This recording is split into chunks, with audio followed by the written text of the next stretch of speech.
Yay! Good morning, good afternoon, good evening around the world. We've been kibitzing about global business here and before the show, but now we're going to get started into one of the most important topics that you'll need to know as you grow globally, and that is how to position and market and brand your business as you go across borders. You know, every border, there's going to be something a little bit different. And so what does one good brand look like? And how much do you modify that brand country to country? What makes sense? It's going to depend on your particular business, the markets that you're in.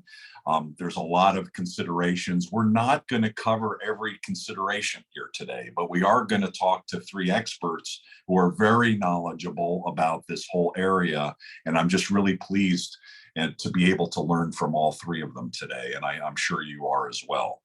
If you don't know our speakers, Rufiya Blank is the Vice President of New Business Development at Compass North America. We've got Kuntal Shah Warwick, who's a global advisor with Global Chamber, and she has her own consulting company, KSW Consulting Services. And Aaron Johnson, who I haven't known really well yet, but I'm looking forward to learning more. And it sounds like from our pre-discussion, we have a lot of shared experiences of traveling around the world and in industries and areas of common interest. So all three of them, I'm sure, will provide some insights. We'll have each of them give some information. We'll have time for Q&A, probably even during their, right after their talk and at the end of the program. We will finish at the top of the hour. Unless you're in India, we'll be finishing at the bottom of the hour. Or there are a couple other random places in the world, not so random if you live there, but that are not necessarily, but most of us will be finished up at the top of the hour. Kuntal, let's start with you.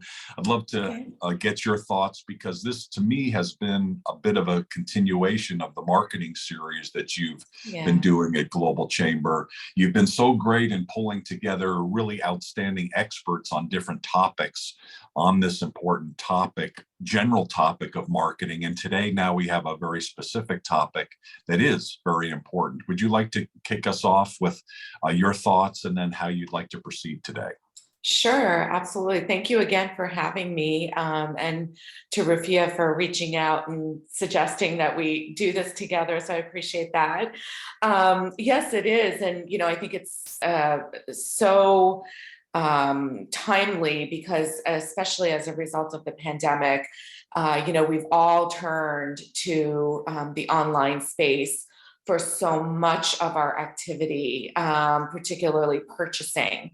Just to give a little bit of background, I do straddle this world between trade and development and global marketing. And so a lot of what I do is to support the export and cross-border engagement process, and really focusing on content development, content creation, and how to make a brand impact with that. But what I'd like to do is just maybe share with you some combination of to-dos and also some statistics, just to give you a snapshot of what's happening with the online space. So first and foremost is, I think, we all know that, to make your branding and target market, make sure that your branding and target market is identified and aligned. So whether you're online or not, this is the foundation of any marketing strategy, and one that we think is especially important. Along with that, also comes having an up-to-date modern website. So that means making sure that you have an optimized website that tends to be a little bit more technical in nature. So that means speed and performance typically. Making sure your SEO is really strong, that you have your social platforms, identified and set up really well and very much aligned with your website. And then also looking at your content capabilities. How are you sharing information, creating information not only on your own website, but then how are you sharing it across your social platforms and the various other online presence that you have. I think in the global space, one of the biggest things that is really, really important is understanding cultural context, understanding, the browsing and purchasing patterns of your target market. I think it's very easy, and we hear a lot of people kind of throw out, oh, you have to do this and you have to do that.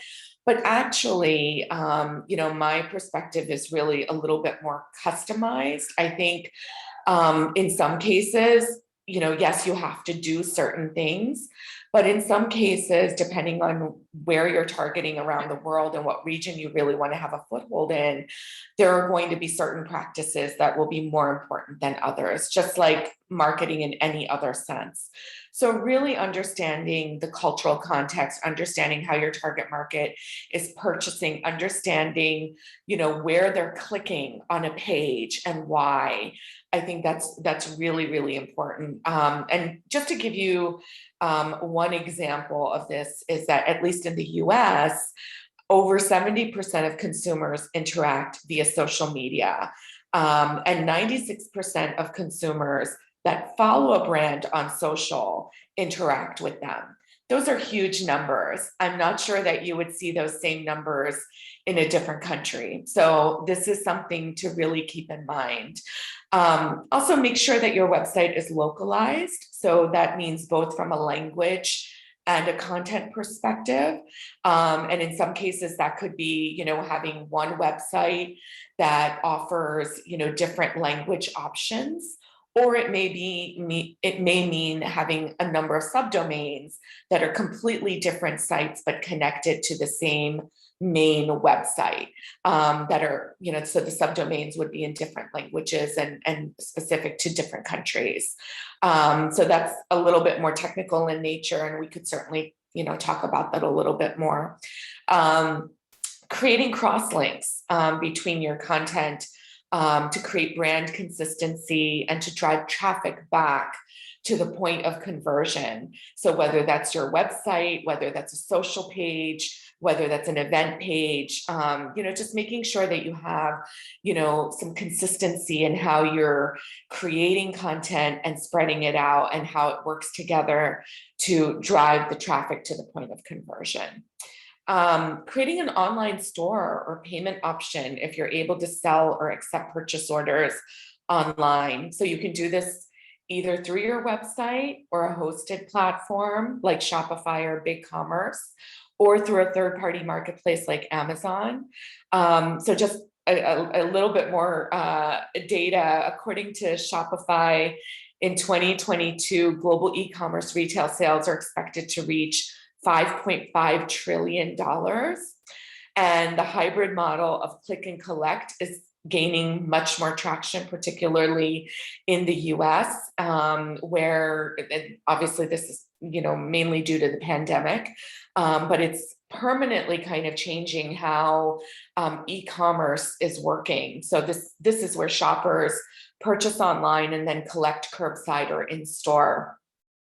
And along those lines, 95% of consumers say that clear images, product descriptions, and stock availability are the primary factors that lead to an online purchase.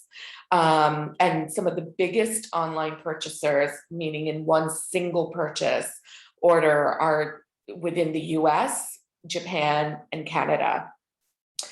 The other point here is making sure that you're mobile ready. So according to Statista, there are about 6.5 billion mobile users in the world. And in certain parts of the world, they rely solely on mobile. And I think we're all, aware of that. In 2021, 73% of all retail e-commerce sales were done on a mobile device, and over 60% start their purchasing journey on a mobile device. So, and then they may go to other devices. So it's important that as you're creating your online presence, you're thinking cross-device. Advertising and retargeting is a whole other area of specialty. I kind of see that as SEO. And so I'm not going to dive too deeply into that, but I do think it's important to think about online advertising beyond Google Ads. I think there are a lot of ways that you can utilize advertising online, whether it's through industry websites, whether it's through media, whether it's through community pages, social, obviously.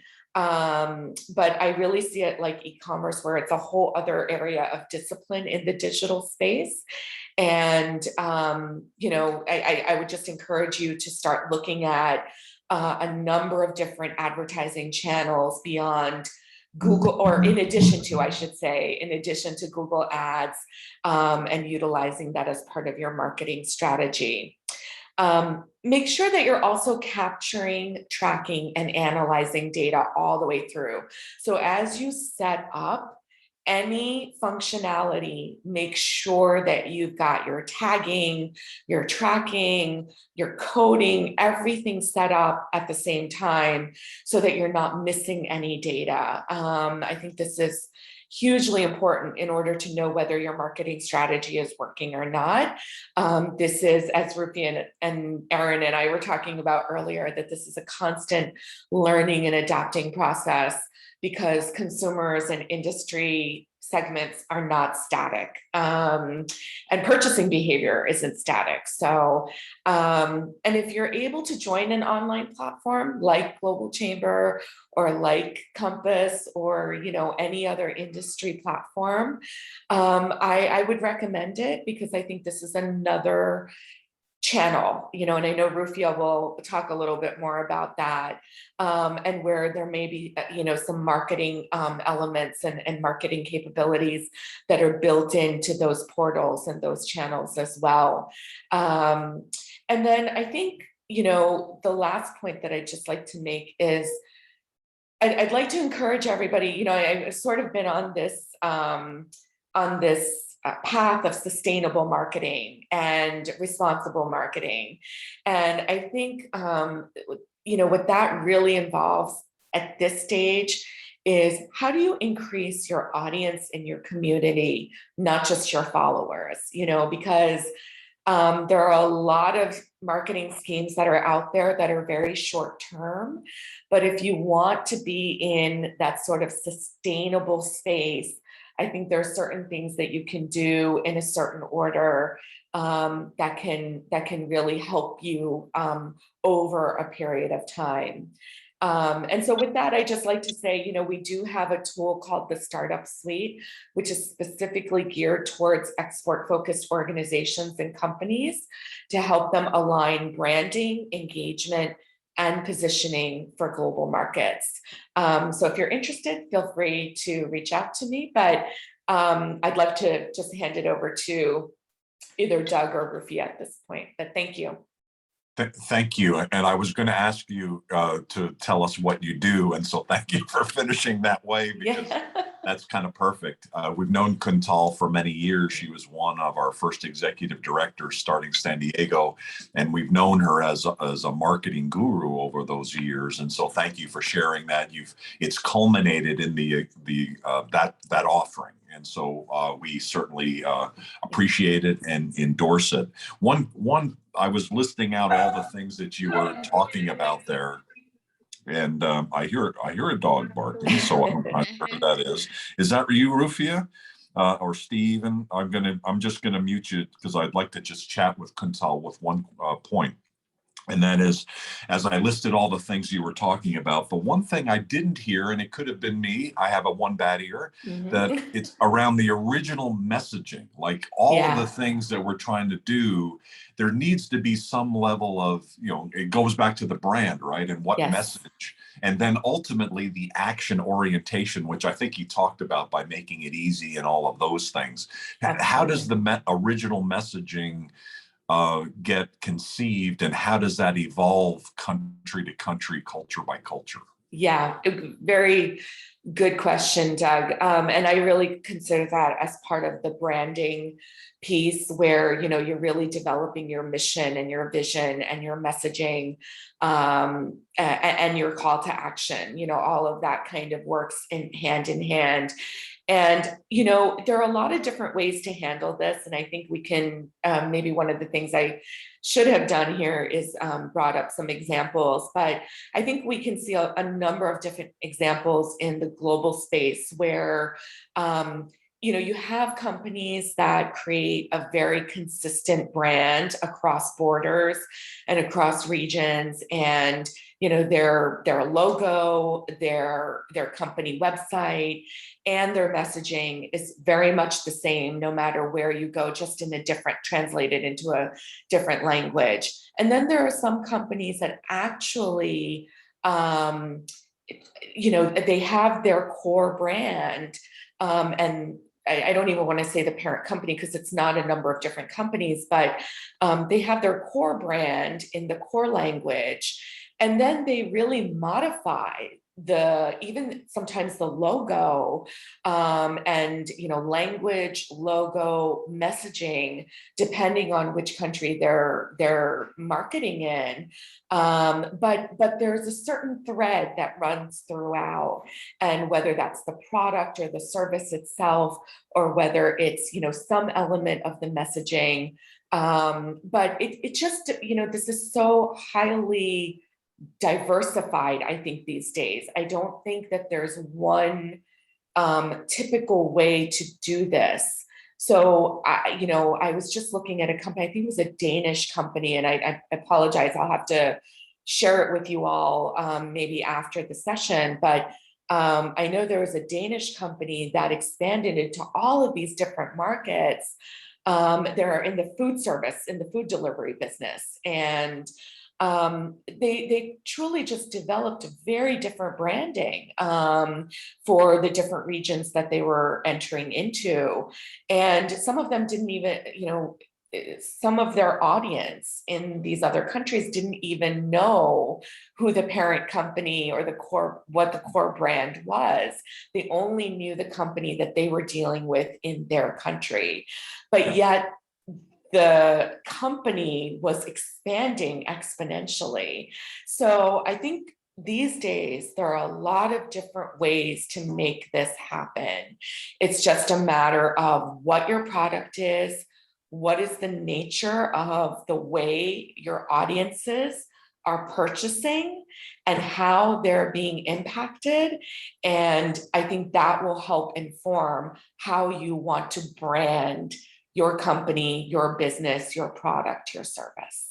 Really well said, because that is really the key. We're going to talk to Aaron, and his work is similar to what I've done a lot of my career, and that's what I thought marketing was all about in industrial, automotive, selling a B2B product that way. But there are so many options, and consumer products have almost nothing to do with the type of marketing that you'd want to do, like what Aaron is doing. So well said. Love that.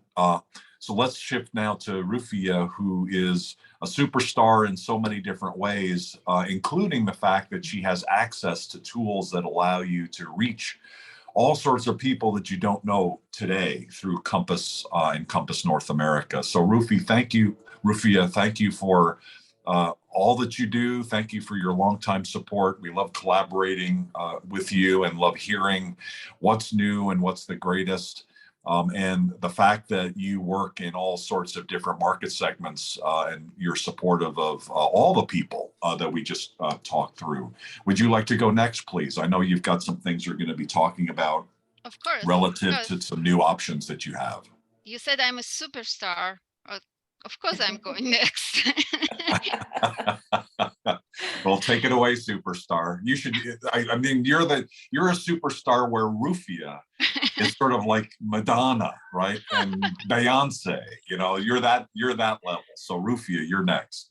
Thank you so much. It's such a pleasure to be here. It's seriously my favorite webinars is Globinars, and also because it's usually I have a special name, which is a little sounds weird, but when I'm in global environment, everybody has very special names. So I feel kind of more comfortable with Rufiya. But as Kuntal started the conversation, I think this is a great timing for us to talk today about online presence. We started in 2020, and we completely changed everything to respond to demand of particularly small and medium businesses who needed to be online, had no idea how to do it, or somehow didn't have enough budget.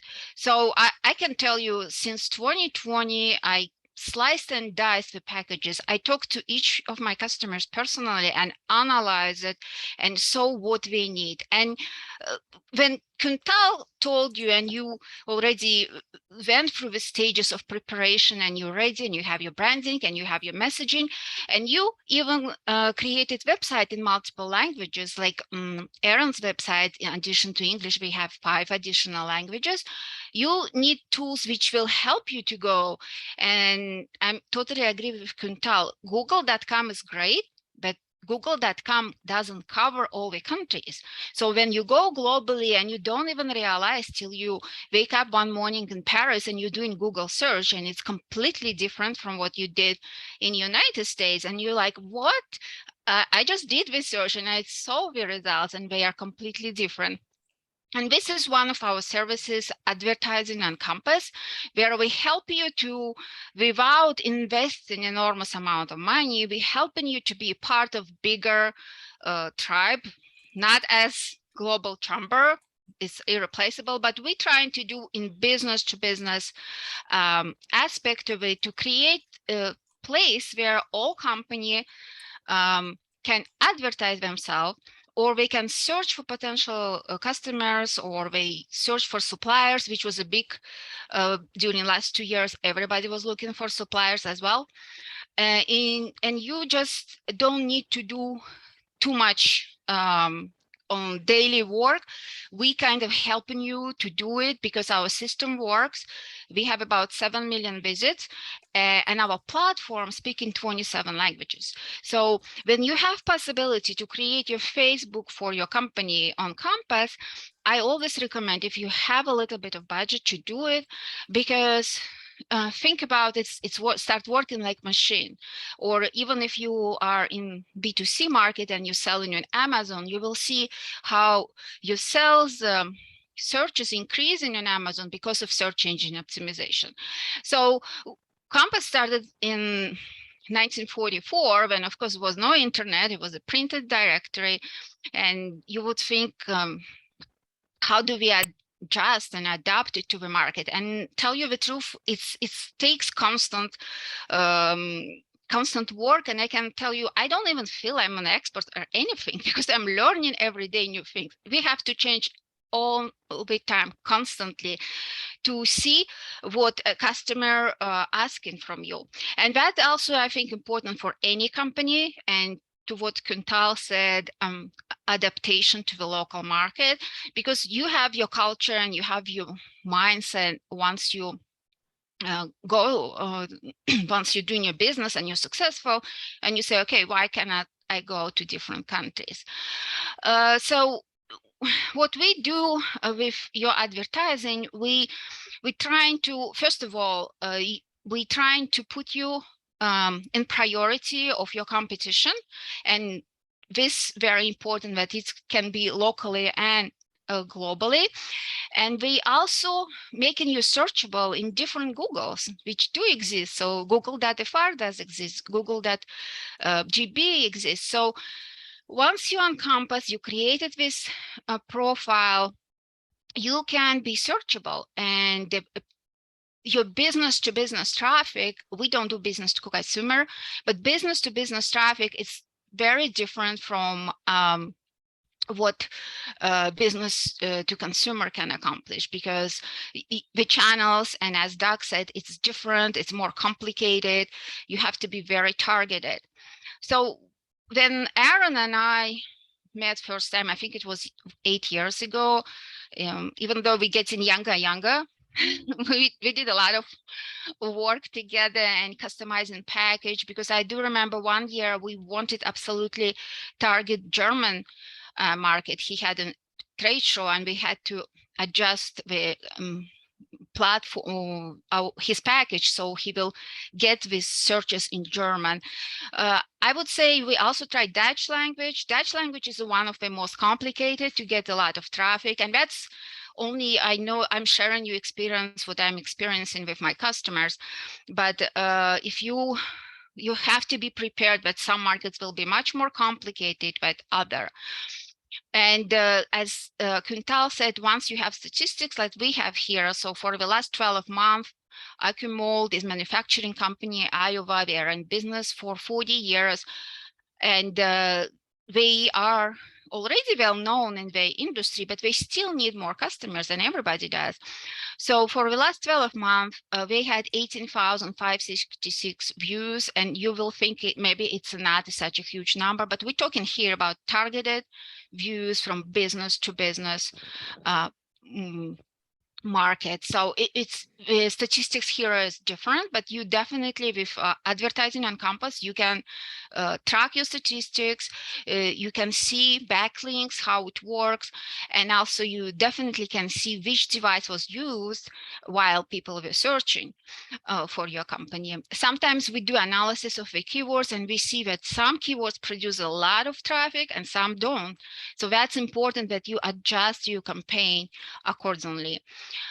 So as for Accumold, I really love working with Aaron, and he will share much more what works and what doesn't work. But I know for us at Compass to have company like Accumold, a real manufacturer who are successful on export market, and we played a little bit small tiny role in that. That's very it gives us satisfaction, really, because of course you have all kind of industries. Some industry work better, some industry work statistics are different, but of course everybody wants to be on first page of Google. And again, we're talking about different Google, so we don't only talking about Google when I'm searching here from New Jersey. And if you go to the next slide, Cesar, this is how profile looks like. So it's technically like a Facebook page, but in business to business environment, and it's search engine optimized. We have algorithm which working. You can add so many things here which you already created as a content. You can add videos, you can add special products offering, you can add keywords, and after you can track it in addition to your own website. So that allows you to have much more traffic, and particularly internationally. And we did some statistics, and Accumold, being in plastic industry, got 55 times more visits than anybody who didn't advertise. And I think that's a big number for business to business platform. And also, like you have, going back to what Kuntal said about adaptation to the market. I mean, of course, the big brands, they always the most successful, like Coca-Cola, adjust to every market internationally. IKEA, they sell tatami in Japan, you know. So the company which are successful and have a big brand name, there is some case study online, and you can also search for that. They really share with case studies what works and what doesn't work. So when you're a small business, and you're struggling, so this is why we have Kuntal, we have Compass. We trying to help you not to make mistakes, but also helping you and analyzing information and trying to do better all the time. So I'm not sure, are we better? I'm hoping so, but we're really trying hard. So by saying that, I want Aaron to share his story, because I know he's doing an amazing job, and he's not only working with Compass, he has many channels. And I think listening to real company advertising in international space and experiences, that's the best you can get, because we can say many things, but it's not might be not applicable to your industry. But if you are talking to real companies which are in your industry and they're sharing their experiences, I'm sure you have to take a note of that. And one important thing for 2020, it's effective advertising during recession, because we all know that marketing budget will be cut. And it's already been cut during pandemic. But what is important that you invest same amount of money, but your advertising is more effective. So that's it. Unless there's questions. The slides that you've been showing, are those going to be for Aaron, or is there something we should be pulling off from that right now? This is actually Aaron company's display on Compass. So you can see here how company profile looks like if you're on Compass, and you can even see this little tiny micro molding, and I think it's lenses, if Aaron, correct me if I'm wrong, which used in medical industry. And I find fascinated when I meet Aaron at the trade show and to see his display. It's really such an amazing tiny little thing, which like making miracles in medical industry, in all kind of technology. So I'll let Aaron to talk about that. Oh, okay, very good. Aaron is traveling today in Nashville, but he's based out of Iowa with Accumold. And so, Aaron, what would you like to share today? Really, really fascinating product and industry. Congratulations on your experience and your success. Well, yeah, thank you. Thank you again for the invite. And I must say this up front, I just met Kuntal today. So, I don't normally say this, but I could say categorically as a marketer, as an end user, what she described in terms of strategy and challenges are spot on. 100% spot on, following that path. But like Doug, like what you said, there is a certain component to it that is specific to the type of business you're in. So I want to share a little bit about our journey and how we got to where we are, and then focus maybe on some of the digital strategies that we've worked on and still need improvement on. So first of all, Aaron Johnson, Accumold, I'm the Vice President of Marketing and Customer Strategy for a niche manufacturer focused on small and micro-sized, high-precision injection molded plastic components. Rufiya kind of alluded to micro optics. Most of what we do is a centimeter or less. Our smallest component that we've molded today is less than a millimeter in size, about 800 microns in length. So again, our focus is very niche and very specific. We started in the mid 1980s when surface mount electronics were still very large, and in the infancy of what micro molding really had become. But we were pioneering that before the industry really even understood it, micro molding as a term. I've been with the company for 17 years, and really it's been my job to tell the story of Accumold, to put Accumold on the global map and to really define micromolding for the world.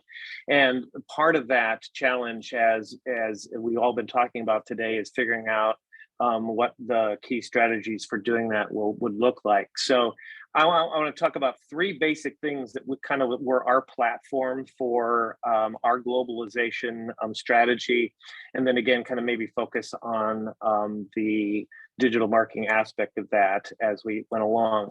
We looked at number one, a product to sell. And while that sounds silly or cliche or simple, sometimes we just need to be reminded that we need a market relevant product. I had a conversation with a company a number of years ago that was trying to break into Europe. They had a very specific product. It was somewhat commoditized. It was heavy, lots of logistics to get there. And they ultimately found out, you know what, the local market supplies that just fine. And they really didn't have something that was relevant to a local market, even though they wanted to have more of a global presence. They had to rethink their strategy. So, having something to sell.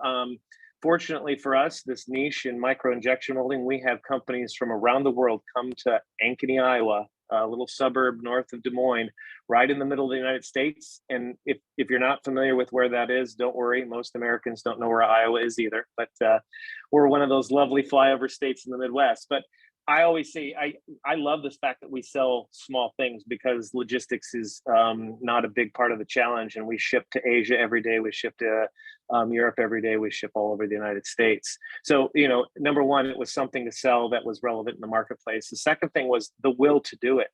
I run into so many companies that are afraid or don't know how to get started in global markets. They want to, but it just seems prohibitive, just for one reason or another. It's scary, it's change, you don't know what to expect. And so you got to have that kind of push in order to kind of get out there and start doing things. And the third thing is we didn't do it alone. And that's really where I want to focus the rest of my part of the conversation on, is the partnering that we undertook in order to do this. We started small. Fortunately, the market spaces we're in, Rufiya mentioned medical, as our customers globalized, we just went with them. And we kind of rode that wave in the early 90s, into the 2000s, as we were starting to do little by little more international business. And then we had enough momentum where we could capture that. But we also looked for some of our local resources in the United States. In Iowa, we have state resources, we have federal resources that helped kind of kick off doing some early marketing, international marketing. Iowa loves exports. Right now, their number one export is pork. I'm trying to make that be micromolding, right? And of course, other states, municipalities, countries, EU zones have their, resources that you can draw on, so they can kind of help pave a path. For us, it was doing some trade events early on, just going to a couple international trade shows. Many of them have country pavilions you can participate in. Again, easy ways to kind of break the ice when it comes to international marketing. Then we also partnered with a firm that we utilized based in the Netherlands. They specialize in helping North Americans do kind of marketing, selling, and be boots on the ground, right? It's not like a full workforce, but it's kind of an in-between. A little bit more specialized than manufacturing reps, if that's something you utilize, but manufacturing reps could also be part of that piece of it. The challenge there is just how many boots do you need to have on the ground? And really, what ties the bow around all of this is the digital marketing piece of it. Kuntal, you said something earlier that made me think. Somebody once told me, you're talking about marketing, sustainability and whatnot. Somebody said, just because you've gathered people doesn't mean you have an audience. Yeah. Right. Your LinkedIn profile might say you have, 1,000 followers, but are they really following? Are they really listening? And to try to create something that people want to engage with and have that interaction with, that's the hard part. That's the part we're still learning, the part that we still need to continue to grow on. But I also had to learn what Mikrosprichgesteile means. And for those of you who speak German, sorry, I butchered that, but understanding how to say micro injection molding in the vernacular, the technical, maybe even the slang version of any particular market spaces, that requires a little bit of understanding at a very granular level. And it's back to what we've all been saying today about knowing your audience. And that is the key. It doesn't matter if it's B2B or B2C or B2C to B2C, whatever. It's who is your audience, who is your addressable audience, and what do they need to know? Now, fortunately for an English-speaking country like the United States, the international business language is English.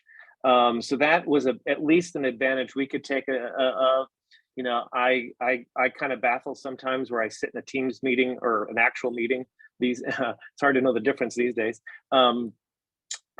With a customer, and their team has someone from Germany, someone from Italy, someone from Asia, someone from the United States. Their common language is English, and so we take advantage of that for sure.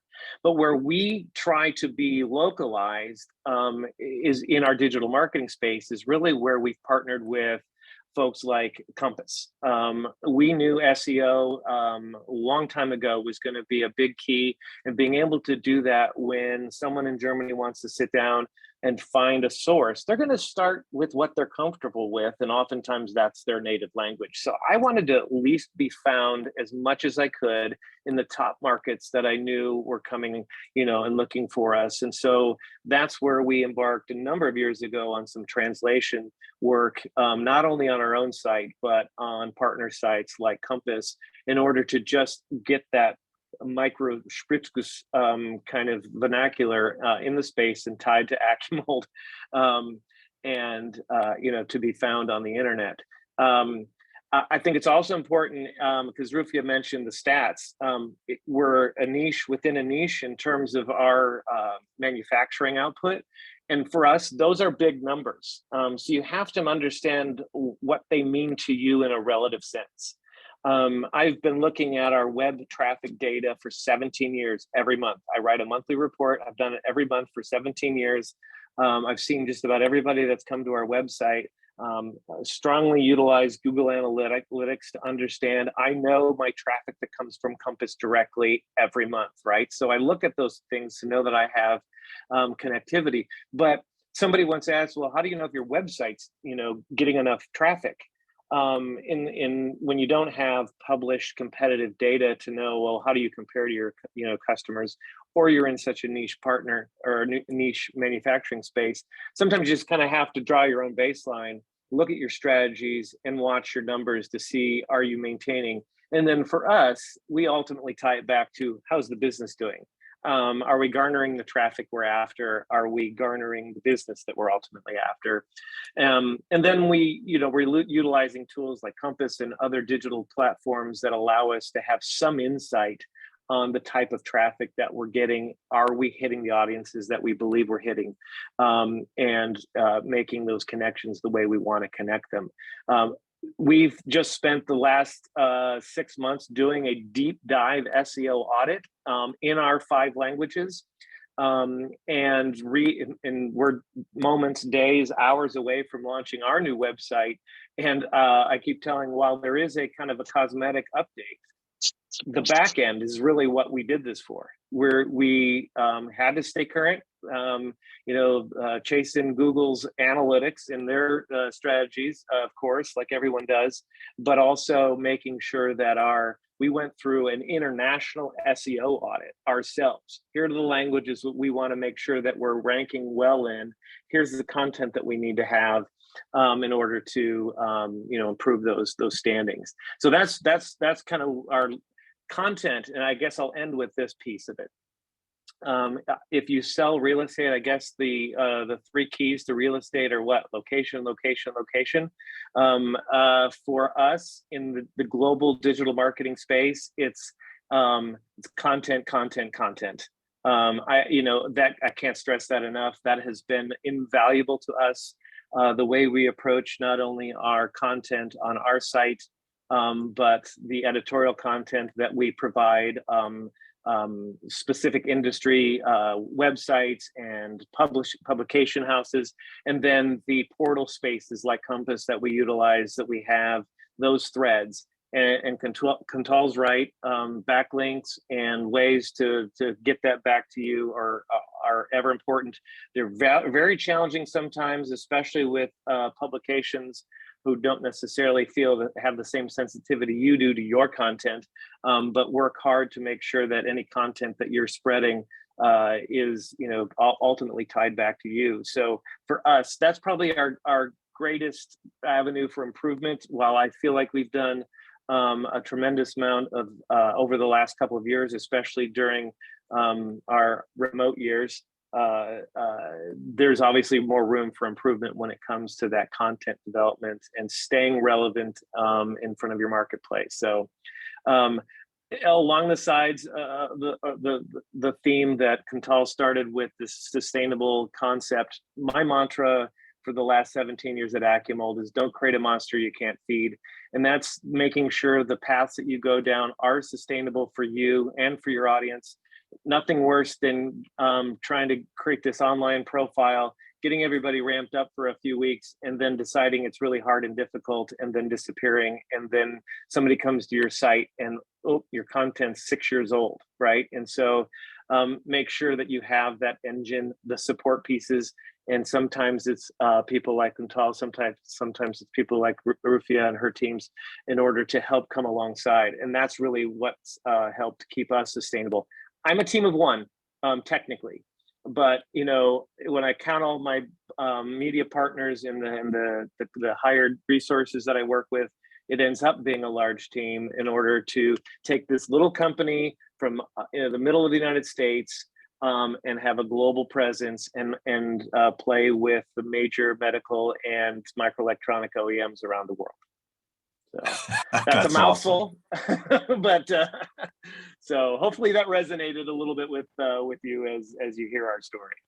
Absolutely, certainly resonated with me. I'm going to open up the floor and get questions directly. So just unmute yourself while we're doing that. So whoever would like to either queue up either with a hand raise or with an unmuting, I will say that one of the things I've already done is sent to the state of Iowa a new idea for a slogan, Iowa from pork to micromolding. You know, so I love that aspect. And I also want to make one comment about something you said that ties back to something Rufiya said that really hit me in both in a good and a bad way. And that is, she said something like, sometimes I feel like I don't know anything.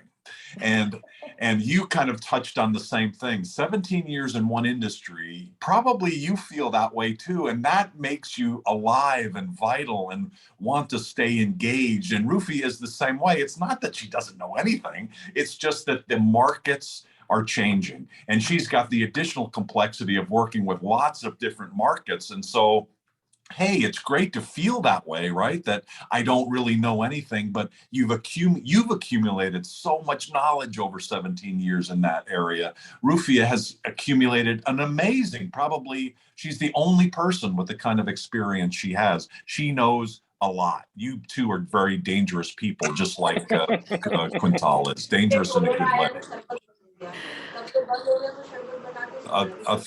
We'll need to do a little bit of a mute there. So yeah. Thank you for joining us.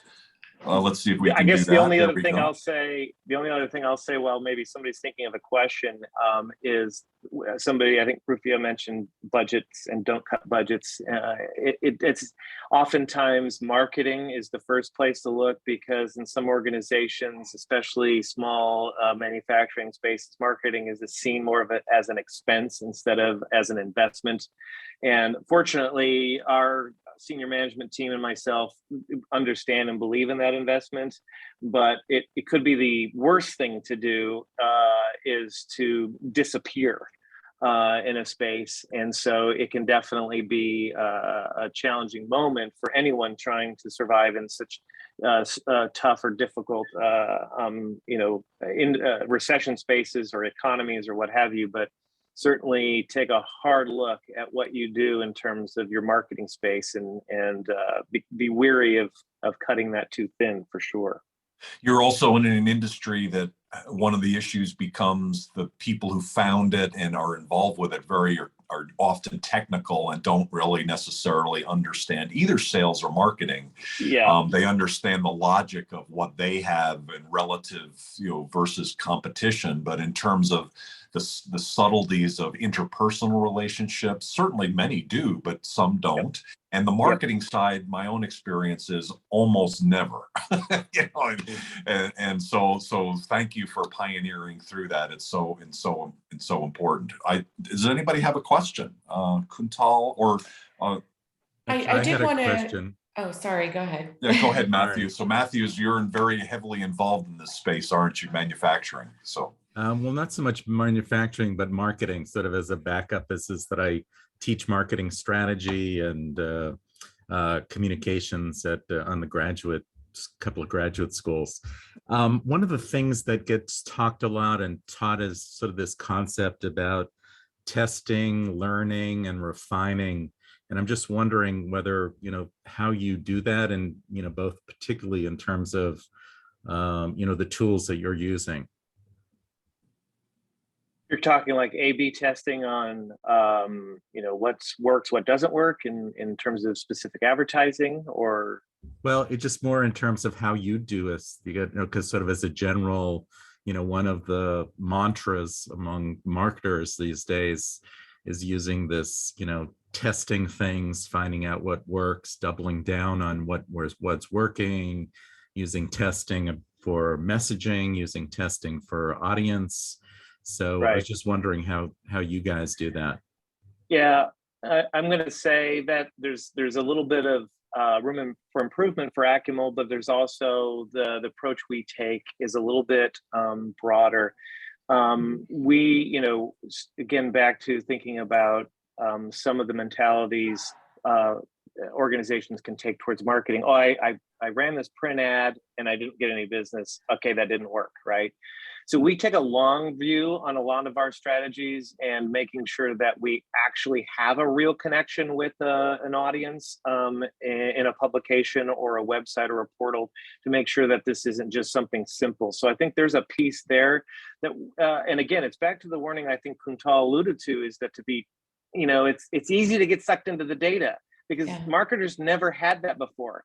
I was told early on that 50% of my marketing dollars were wasted. I just didn't know which 50%, right? We never had the feedback mechanisms like we do today with the digital.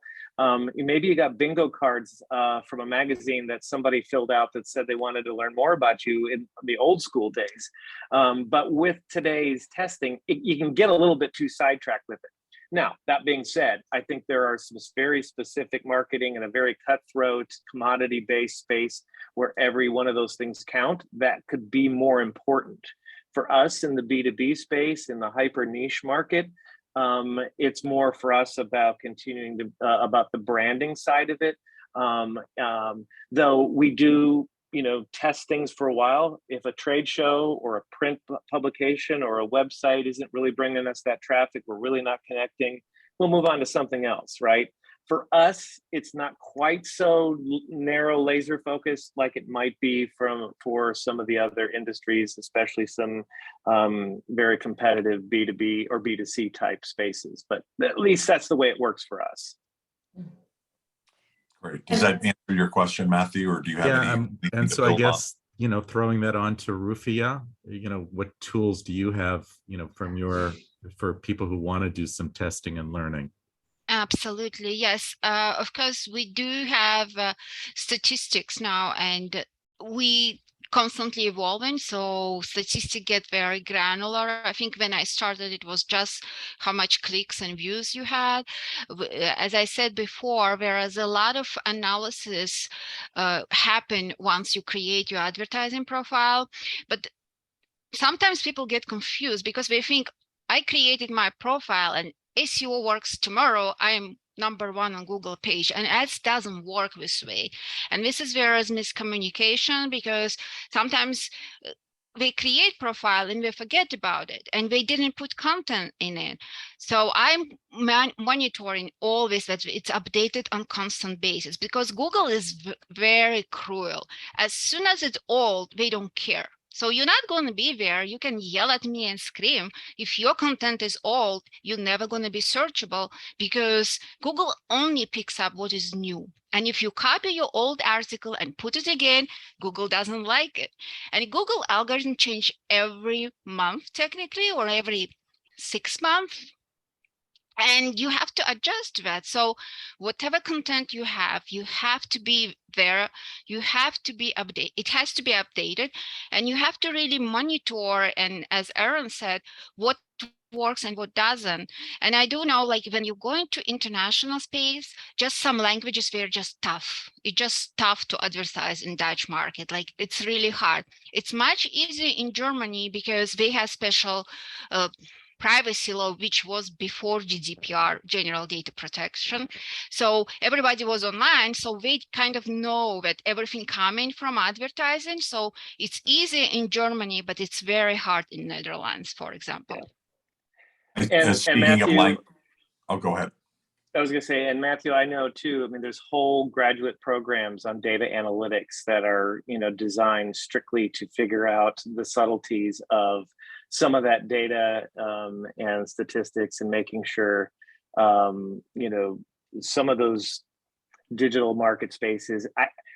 I think the piece is there's some grand scale, like Coca-Cola, Nike, Apple level type of advertising that has maybe a bigger handle and a bigger need for that level of analysis. And then our niche B2B space doesn't quite need that heavy of analysis in order to know if something's working or not. So that's a tough question to answer, I think. And I would just add to that. I think, you know, because when you're doing it, you know, you're in the space, you're not just kind of reviewing what's happening, and you're in your company and you're, you know, in the middle of operations. I tend to look at it as, well, what is the operational goal? You know, what is either the revenue goal or, you know, the sales goal? What are the goals we're working with? And then you can much better determine how the marketing is doing, right? Because if you're doing something and you're at least working towards that goal and you're meeting that, then how much time do you really want to spend on A/B testing, you know? And I think, so I really think you kind of have to work backwards sometimes a little bit. Marketing doesn't operate in a vacuum. Sometimes it has to, but most of the time it doesn't. And so you really want to look at the bigger expansive goal, and then determine how much you want to do, how much testing you want to do. On the flip side, you know, you may not be meeting those goals, but people are coming, they're showing up, but conversion isn't happening. So then you want to look at, okay, is it the marketing or is it some other element that's not functioning properly? Is it a not well optimized website? Is it, you know, the messaging is, you know, which is obviously marketing, but, you know, it may not be about something that you can actually test right on the spot. So that would require a little bit more digging. Just one thing to what Aaron and Kuntal said, you definitely have to find this middle line. You cannot be obsessed with statistic. That's not going to give good results. You cannot ignore them, right?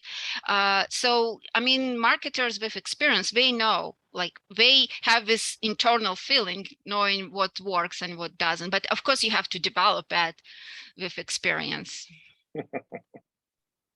We're at the top of the hour, so we need to finish up. I do want to mention we did talk about language and the impacts of that, not just in the content, but also in the search engine optimization and things like that.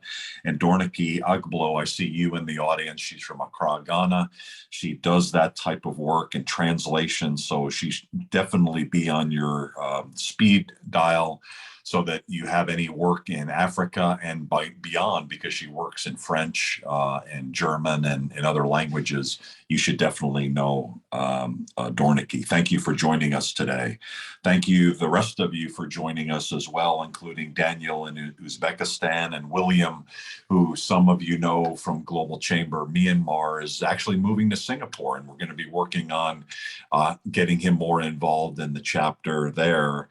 I wonder if we could, just in the last 3 minutes, have each of you just make any final statements or comments that you'd like to either points you'd like to reiterate, maybe something that was left off, or anything else you'd like to share. Aaron, maybe we can start with you. Anything that you'd like to share? A minute quick share. Yeah, no, I think it's, I think I already said the big brands like Nike, it really is just do it. If you're embarking on, you know, a global marketing strategy, just start a process, get on a path, and then, you know, find the partners that can kind of help guide you along the way. So it's just get on the path, I think, would be the number one advice I'd have for anybody looking to grow their global marketing presence.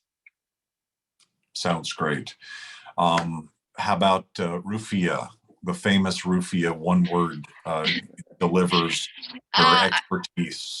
Just from search engine optimization point, remember that business is done in English, and this is easy part, but online searches are not. So just keep it in mind. But of course, we are here because we want to connect. Ask your question. We're all available. You can reach to all of us and we can have this conversation one-to-one. And I think that's very important, to do your homework and ask questions. Fantastic. And so Kuntal, you have the last word. What would you like to share? I do think content is king, but I would also say that, when you're going into the global space, something that Erin mentioned earlier, which is partnerships, that's something we really didn't touch on very much. And content, find good partners, and see how you can expand your global presence online jointly. So. Thank you all. This has been a great conversation. We warned at the beginning this wouldn't be complete because the topic is one of those things, that thinking about Aaron and 17 years in his business, he's learned more and more, and all of these people are dangerous in a good way. The world is an exciting place. It's always evolving. It's always changing. It's one of the reasons why I guess all of us are involved, right? I couldn't become a local person because it's too boring. There's not the cultural aspect. There's not multiple people involved that are going to look at things differently. So we always have to do what Rufiya talks about, is keep learning, keep connecting, keep finding more ways to succeed. And that's interesting. And it allows us to make an impact, a bigger impact around the world. Global is good. And that's the name of the book that Cesar and I are writing that will be out in the next few months.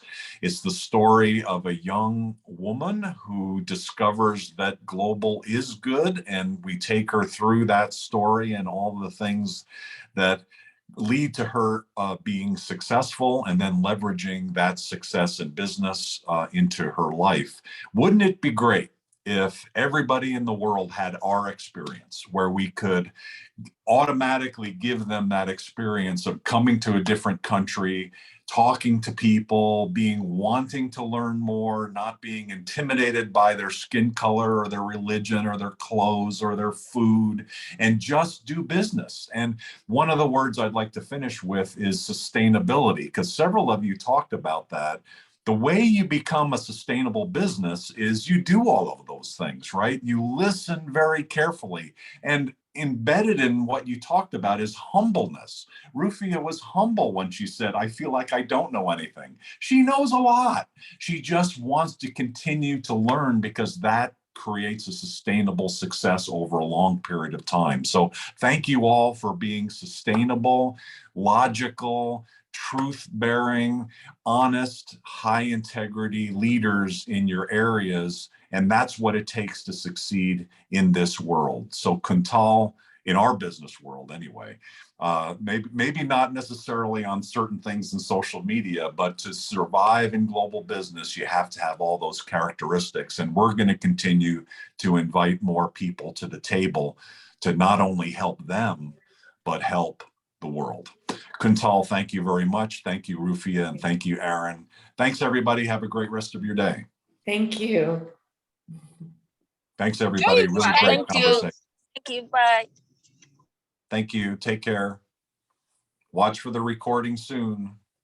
Thank you.